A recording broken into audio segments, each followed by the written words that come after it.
جميع اشكال التدخل، ونقول اننا نرفض هذا المنطق في التعامل مع القضايا الاجتماعية اللي تشكل اول مطلب جماهيري في المغرب، مطلب التشغيل ومطلب الحق العيش الكريم. الناس ديال كازا خرجوا باش يقولوا بينا الخدمة، الناس ديال كازا خرجوا ضدا على ارتفاع اسعار الفواتير ديال الماء والكهرباء، الناس ديال كازا خرجوا ضدا على التهميش، الناس ديال كازا خرجوا ضدا على الاقصاء اللي تيعانيوه في الصحة وفي التعليم وفي التنمية الاجتماعية. واش ما من حقهمش يخرجوا؟ نقول ان حكومة بنكيران اول ما بدأت به هو تبرير القمع تاع كازا. نودي التصريح ديال وزير الاتصال الناطق الرسمي باسم الحكومة السيد الخلفي اللي تيقول ان السلطات طلبت الحوار.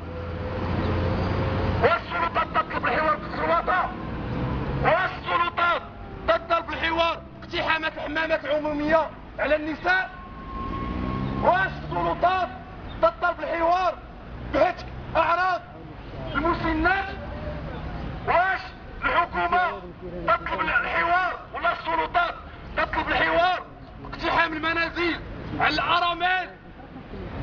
ندين تدخل همجي.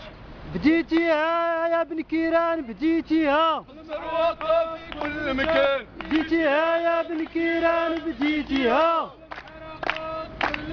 بديتيها يا بنكيران، بديتيها بديتيها يا بنكيران، بديتيها وبديتيها يا بنكيران، بديتيها وبديتيها يا بنكيران، بديتيها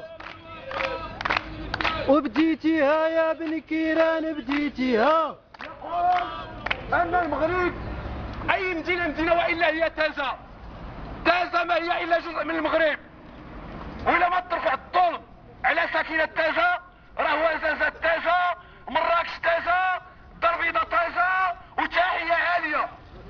الرفاق ديالنا في الرباط وفي الدار البيضاء في الحي المحمدي وفي اكادير وفي مراكش وفي جميع المدن المغربية اللي خرجوا بمسيرات تنديدية ضد هذا العمل الإجرامي.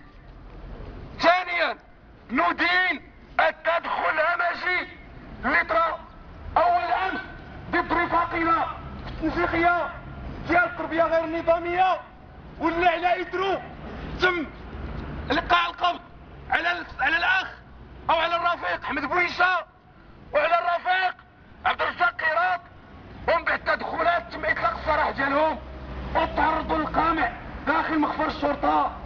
ونقول أننا على دربهم سنواصل، وعلى درب ناجية، وعلى درب الحمزاوي، وعلى درب الحساني. إلهنا يسكننا شكون يسكن؟